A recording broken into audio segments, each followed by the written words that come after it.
বাইল duct exploration আজকের দিনে খুব বেশি হয় না। কেন? কমন বাইল ডাক্ট স্টোনের অপারেশন হচ্ছে আজকের দিনে খুব বেশি হয় না, কারণ বাইল ডাক্ট স্টোন অনেক জায়গাতেই ইআরসিপি করে বার করে দেওয়া হয়। মুখ দিয়ে একটা এন্ডোস্কোপ ঢোকানো হয়, সাইড ভিউ, ডুওডেনাম প্যাপিলার ওখানে গিয়ে প্যাপিলাটাকে কেটে কমন বাইল ডাক্টটাকে ক্যানিউলেট করে, ক্যানিউলেট করে কমন বাইল ডাক্টে একটা বেলুন ঢুকিয়ে আস্তে আস্তে বেলুন সোয়েপ করে স্টোনগুলো টেনে এনে ডুওডেনামে ফেলে দেয়, স্টুলের সঙ্গে বেরিয়ে যায়। Clear? That is the treatment of choice বেশিরভাগ জায়গাতে আজকে বাইল ডাক্ট স্টোন। এবার অল্টারনেটিভ হিসেবে রয়েছে ল্যাপারোস্কোপিক বাইল ডাক্ট এক্সপ্লোরেশন, আর একটা হচ্ছে ওপেন বাইল ডাক্ট এক্সপ্লোরেশন। এবার বাইল ডাক্ট এক্সপ্লোর করতে গেলে সঙ্গে কোলেসিস্টেক্টমি করতে হবে। ধর তোর ইউএসজি বা এমআরসিপি তে রয়েছে বাইল ডাক্টে একটা স্টোন, কিন্তু তার কোলেসিস্টেক্টমি হয়নি। For all practical purpose take it as a primary gallstone, যেটা সিস্টিক ডাক্ট দিয়ে বাইল ডাক্টে স্লিপ করে আস্তে আস্তে বড় হয়েছে। ঠিক আছে? তাহলে কি প্রাইমারি বাইল ডাক্ট স্টোন হয় না? হয়। যে স্টোন বাইল ডাক্টে ফর্ম করে বড় হয় তাকে প্রাইমারি বাইল ডাক্ট স্টোন বলে। অনেকে বলে অ্যাটলিস্ট কোলেসিস্টেক্টমির পর অ্যাটলিস্ট 2 ইয়ার্স পাস হতে হবে এসিমটোমেটিক। সিস্টিক ডাক্ট স্টাম্প খুব একটা বড় হওয়া চলবে না, তবেই তাকে আমি প্রাইমারি বাইল ডাক্ট স্টোন বলতে পারি। ক্লিয়ার? এবার কোলেসিস্টেক্টমির পরে এবার যখন আমি বাইল ডাক্ট এক্সপ্লোর করব, হতে পারে কোলেসিস্টেক্টমিতে গলব্লাডারে অনেকগুলো স্টোন আছে, বাইল ডাক্টেও স্টোন আছে। হতে পারে গলব্লাডারে স্টোন নেই, বাইল ডাক্টে স্টোন আছে। দুটো সিনারিও হতে পারে। এবার যখন আমি করতে যাব, আমার ফার্স্ট কাজ কি?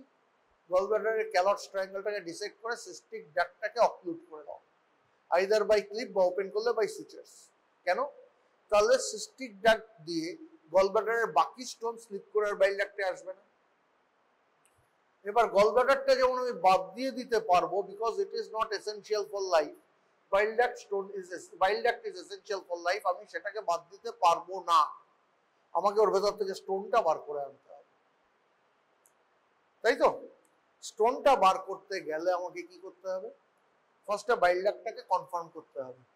In open surgery, we do it by aspirating with a needle. Aspirate করলে তো বাইল হলো, that is bile duct. এবার তার উপর দুটো স্টে সুচার নিয়ে আমরা একটা নিক করি, নিকটা বাড়াই, বাইল ডাক্টটা খুলে গেল। এবার ডেসজার্ডিন ফরসেপ দিয়ে আস্তে আস্তে বাইল ডাক্টের স্টোনগুলোকে বার করা হয়। ডেসজার্ডিন ফরসেপ, দেখি এখানে নেট আছে, জিনিসটা এরকম দেখতে হয়, ক্যাচ নেই, ক্যাচ নেই। ওভামের থেকে আলাদা একটু, কিন্তু ওভামের থেকে একটু আলাদা। ঠিক আছে? এটা দিয়ে আস্তে আস্তে স্টোনগুলো ধরে ধরে বার করে নেওয়া হয়। ওভামেও ক্যাচ নেই, এতেও ক্যাচ নেই। ওভামে একটা অ্যাঙ্গুলেশন আছে, এটা অ্যাঙ্গুলেশনটা নেই। না না, ওই অ্যাঙ্গুলেশন না। ওভামে একটা রাইট অ্যাঙ্গেলের মতো অ্যাঙ্গেল থাকে। এটা এই না, এটা ঠিক না, যে ছবি আসছে ওটা ঠিক না। ওভাম ফরসেপস আর ডেসজার্ডিন ফরসেপস দিয়ে ওটাকে আস্তে আস্তে বার করা হয়। তারপর বাইল ডাক্টটাকে পরিষ্কার থরোলি ক্লিন করা হয় উইথ স্যালাইন, কেন অনেক সময় স্লাইস থাকে, সেই স্লাইসগুলোর উপরেও ভবিষ্যতে স্টোন হতে পারে। তারপর bile duct is closed by interrupted sutures over a T tube. T টিউবটা বাইরে বার করে দেওয়া হয়। 14 দিন পর টি টিউব কোলাঞ্জিওগ্রাম করে দেখা হয় কোনো রেসিডুয়াল স্টোন আছে কিনা। রেসিডুয়াল স্টোন না থাকলে টি টিউবটা বাই স্মার্ট টুল বার করে দেওয়া হয়। এই হচ্ছে procedure of bile duct exploration. This can also be done laparoscopically. Laparoscopically aspirate করা স্কোপটা লিমিটেড, জাস্ট ওই জায়গাটা বাইল ডাক্ট আইডেন্টিফাই করে নিক করা হয়, আস্তে আস্তে দেখা হয়। কোলেডোকোস্কোপ বলে একটা ইকুইপমেন্ট আছে, অনেকে রিজিড নেফ্রোস্কোপ দিয়ে বাইল ডাক্টের মধ্যে ঢুকিয়ে দেখে বাইল ডাক্টের মধ্যে আর কোনো স্টোন আছে কিনা। থাকলে সেগুলোকে কন্টিনিউয়াস স্যালাইন ইরিগেট করে বা ফরসেপ দিয়ে বার করে সেটাকে টি টিউবের উপর ক্লোজ করা হয়। বাইল ডাক্টে যদি অনেকগুলো স্টোন থাকে, যেখানে আমি শিওর হতে পারছি না সব স্টোন বার করতে পেরেছি কি পারিনি, তখন বাইল ডাক্টার ডুওডেনামকে জুড়ে একটা অ্যানাস্টোমোসিস করে দেওয়া হয়। একে বলা হয় কোলেডোকো ডুওডেনোস্টমি। কি হয়েছে? একটা বড় ওপেনিং করে দিলাম, যদি কোনো বাইল ডাক্ট স্টোন থাকেও সেটাই ওপেনিং দিয়ে বেরিয়ে যাবে, বাইলও ফ্লো করবে, পেশেন্টের জন্ডিস ডেভেলপ করবে না। না, RYHJ তে করা হয় না। না, গলস টু বাইল ডাক্ট এক্সপ্লোরেশনের জন্য RYHJ করা হয় না। না না, দুটো কমপ্লিটলি আলাদা অপারেশন। RYHJ আর কোলেডোকোডোনোস্টোমি কমপ্লিটলি সেপারেট দুটো অপারেশন। ক্লিয়ার? তাহলে বাইল ডাক্ট এক্সপ্লোরেশন আমি কখন করব? বাইল ডাক্ট স্টোনের জন্য করব, যেখানে আমার ERCP-র ফ্যাসিলিটি নেই, অথবা ERCP করতে গিয়ে এত বড় স্টোন বার করতে পারেনি। ক্লিয়ার? তখন আমি বাইল ডাক্ট এক্সপ্লোরেশন করব। ঠিক আছে? বাইল ডাক্ট এক্সপ্লোরেশনের আগে আমার ফার্স্ট কাজ কোলেসিস্টেক্টমি ডিসেকশনটা করে সিস্টিক ডাক্টটাকে সিকিউর করে নাও, লাইগেট করে নাও। কিন্তু গলব্লাডারটাকে ছাড়াবো না। গলব্লাডারটাকে না ছাড়িয়ে এটাকে টেনে ধরলে রিট্রাকশনের সুবিধা হয়। তারপর বাইল ডাক্টটা কনফার্ম হয়ে বাইল ডাক্টে দুটো স্টে সুইচার নেবো। বাইল ডাক্টটা নিক করে অ্যাসপিরেট করব। অ্যাসপিরেট করার পর তাতে বাইল এলে আমি শিওর হব।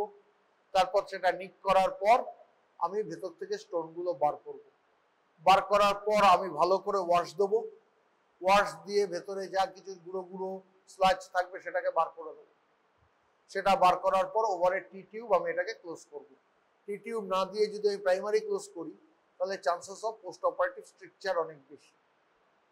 টি টিউব দিলে কি হবে? টি টিউবের চারধারে একটা ফাইব্রোসিস হবে, ফাইব্রোসিস হয়ে থাকবে। তারপর আমি যখন ওটা টেনে বার করবো ফাইব্রোসিস টিস্যুটা জাস্ট কন্ট্রাক্ট করে বন্ধ করে দেবো।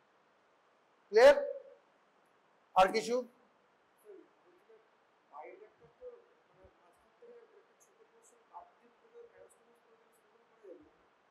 না, বাইল ডাক্টে যেটা আমরা নর্মালি যেটা কাটলাম, দেখ চিন্তা কর, এইটা যদি ডুওডেনাম হয় এটা বাইল ডাক্ট। বাইল ডাক্টটা এই লংগিটিউডালি কাটলাম, ডুওডেনামটাকে এই কাটবো। এবার বাইল ডাক্টের লোয়ার এন্ড এই লিপের পোস্টেরিয়র মিড পয়েন্ট, বাইল ডাক্টের এদিকের মিড পয়েন্ট এই অ্যাঙ্গেল, এদিকের মিড পয়েন্ট এই অ্যাঙ্গেল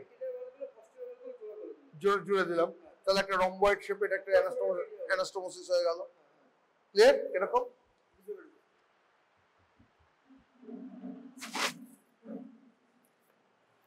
এইটা বাইল ডাক্ট, এটা duodenum.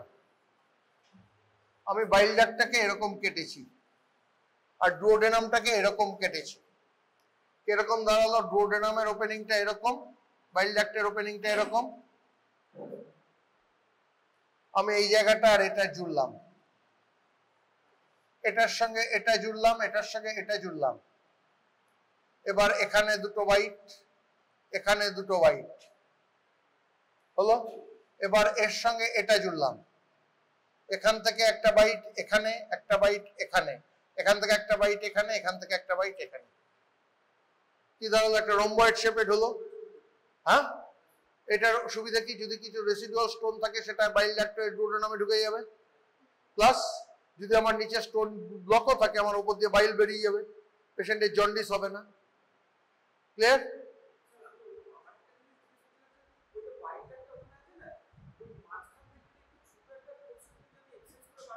That is not indicated. That is not recommended or indicated. কোনো বইতে নেই, কোনো বইতে বলা নাই। যাহা কোনো বইতে বলা নাই তাহা পরীক্ষায় বলা চলিবে না। হবে না মিন্স হবে না। কেন হবে না? 200 বছরের রিসার্চ বলছে করা যাবে না, ব্যাস ফিনিশ। আমার আর মাথা ব্যথা নেই। যাবে না মিন্স যাবে না। শোনো বাবা, আলটিমেটলি সার্জারি গুরুমুখী বিদ্যে। আমার মাস্টারমশাই যেটা করতো আমিও সেটাই করি। আমি যাদের শিখিয়েছি তাদেরও আমি চেষ্টা করি। আমি যে আমার মাস্টারমশাই যেটা শিখিয়েছে, this passes through generation. Ureter আর বাইল ডাক্ট আলাদা। ইউরেটার অনেক সরু বাইল ডাক্টের থেকে, বাইল ডাক্টের থেকে ইউরেটার অনেক বেশি সরু। ইউরেটারের লুমেন অনেক সরু। ঠিক আছে? বডির প্রত্যেক জায়গা, বডিতে এত সেল আছে, কোন সেলে মাইটোকন্ড্রিয়া নেই? কেন নেই?